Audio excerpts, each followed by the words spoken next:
26 जानेवारी 2026 प्रजासत्ताक दिनाच्या या ऐतिहासिक आणि उत्साहपूर्ण दिवशी देशभरात तिरंगा फडकावला जात असतानाच एका पोलीस ठाण्यात अतिशय दुःखद आणि हृदयद्रावक घटना घडली आहे। सोलापूर शहरातील प्रतापनगर तांडा येथील रहिवासी उमरगा येथे police sub inspector PSI Mohan Bhim Jadhav वय वर्ष 55 हे कर्तव्यावर असताना झेंडावंदनाच्या कार्यक्रमादरम्यान अचानक हृदयविकाराचा तीव्र झटका येऊन आता जो व्हिडिओ पाहिला तो कसा वाटला?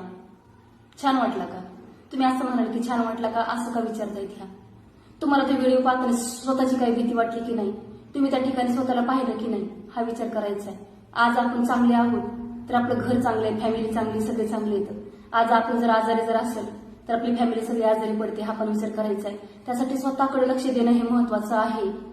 स्वतःकडे लक्ष देणं म्हणजे काय? 24 तासातून तुम्ही 1 तास स्वतःकडे लक्ष द्या, व्यायाम करा। तुम्हाला वेळ जरी नसेल, एखादे 12-1 वाजता रात्री येत आहेत, ते 8ला उठतायत, त्यांनी 8:30 वाजेपर्यंत व्यायाम करा ना, 30 मिनिटं त्यांनी व्यायामाला द्या ना, कसंही करा, कसंही करा। आणि खाणं पिणं, लोकांना मी विचारत असते तुम्ही काय खाता?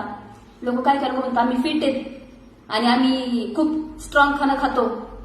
तर मी लोकांना विचारते तुम्ही काय खाणं खाता? आम्ही काजू खातो, बदाम खातो, मनुकी खातो, पिस्ती खातो, आम्ही आमची मुलांना पण देतो। मग तुम्ही हे सगळं खाता, तुम्ही आजारी का पडता? तुमची मुलं का आजारी पडतात?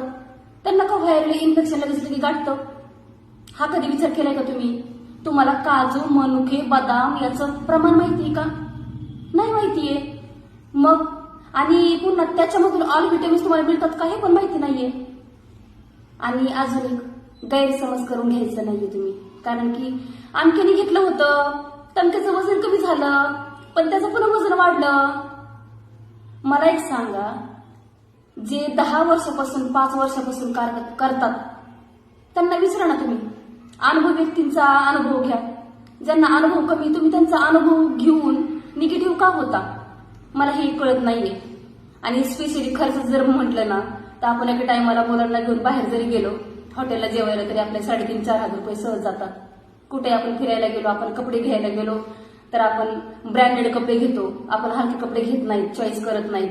लाखाच्या गाड्यामध्ये फिरतो, लाखाच्या गाडीमध्ये फिरून त्याच्यामध्ये फ्यूल भरतो, त्याचं मेंटेनन्स बघतो, त्याचं सगळं करतो, कोटीच्या घरामध्ये राहतो, कारण की ती प्रॉपर्टी आमची। हो, ती प्रॉपर्टी आहे, पण तुमची ही जर प्रॉपर्टी टिकली ना तर तुम्ही त्या प्रॉपर्टीमध्ये राहाल ना चांगले। मी असं म्हणत नाही तुम्हाला, मी तुम्हाला भीती दाखवत नाहीये, पण एक कळकळीने तुम्हाला सगळ्यांना विनंती आहे, तुम्ही बंधू आणि भगिनी तुम्ही तुमच्याकडे लक्ष द्या। तुम्ही तुमच्या मुलांना हेल्दी आहार द्या आणि तुम्ही स्वतःकडे पण लक्ष द्या, स्वतः हेल्दी आहार घ्या। ज्यांना अनुभव आहे त्यांचा अनुभव घ्या, ज्यांचा अनुभव नाहीये त्यांचा घेऊ नका। शरीरापेक्षा जीवापेक्षा महाग काहीच नाहीये, मला एकच म्हणायचंय।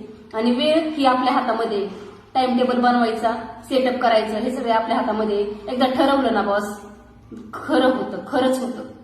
स्वतः मी अनुभवलं त्या गोष्टी। मला 2020 मध्ये वेळ नव्हता स्वतःसाठी, आणि माझ्या पोस्टला पण मी तेच बोलले होते मला वेळ नाहीये, आणि मी असं खूप खूप खाते, ते पण मी सगळं बोलले होते। पण काय झालं, नाही ऐकलं। आणि एकही विदाऊट गायडन्स वर्कआउट करू नका।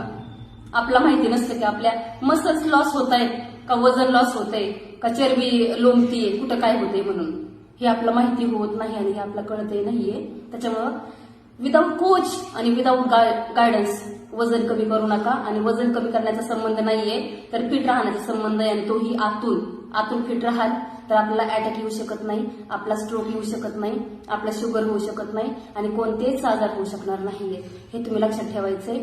आणि मी आज माझं एवढंच बंद करतेय, कारण की तो व्हिडिओ पाहून मला खूप मनस्ताप झाला, कारण की मी खूप काही लोकांना बोलतेय पण ते इग्नोर करतायत। पण काय असतं ना, आजारी पडल्यावरच माणूस आमच्याकडे येतं हे आम्हाला माहिती। तुम्ही आजारी पडायचा अगोदर आमच्याकडे या ना, मला असं वाटतं। Yes, thank you so much.